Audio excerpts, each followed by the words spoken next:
Halo, semangat pagi buat kita semua. Kita berjumpa lagi dalam sesi public speaking bersama dengan saya, Andreas Agus. Kali ini kita akan belajar cara menyusun presentasi dengan metode POWER. Kita akan bahas satu persatu ya. Ada banyak sekali pertanyaan yang masuk ke media sosial saya. Gimana sih tekniknya yang lebih praktis, yang berurutan supaya kita bisa presentasi dengan lebih menarik. Nah, kita akan bahas satu persatu. Kita memang harus merancang presentasi dengan baik supaya pesan bisa tersampaikan.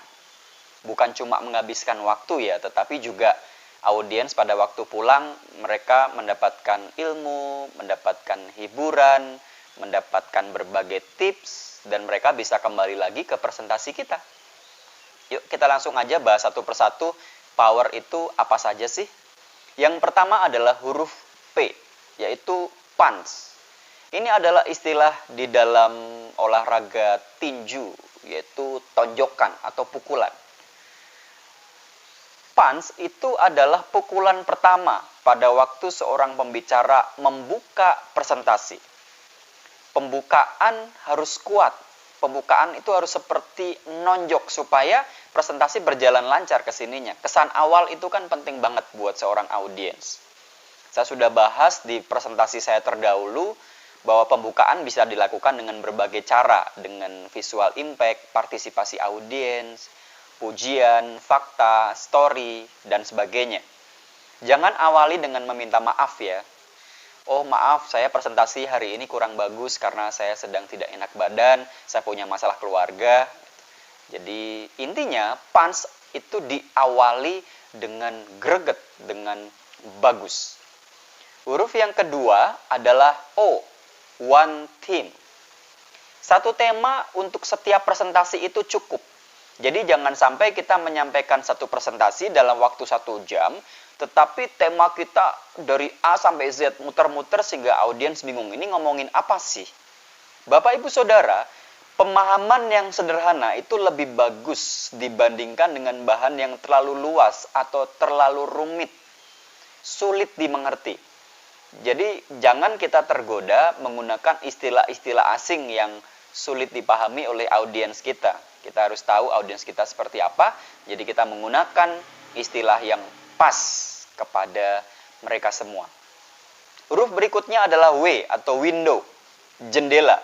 Jendela digunakan untuk melihat ruangan di depan kita seperti apa. Di dalam presentasi, window ini berguna untuk melihat isinya seperti apa.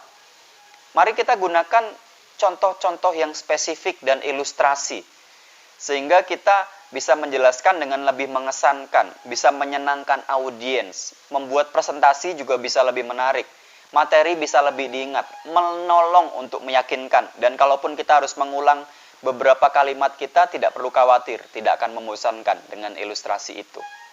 Selanjutnya adalah ear atau telinga. Jadi kita harus cari tahu siapa pendengar kita, siapa audiens kita.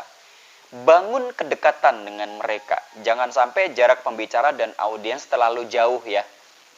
Dan kita harus tahu caranya mencari solusi kreatif saat mendapatkan respon yang kurang. Nah, apa yang berikutnya? Yang berikutnya adalah retention. Kemampuan untuk menutup presentasi dengan mengesankan.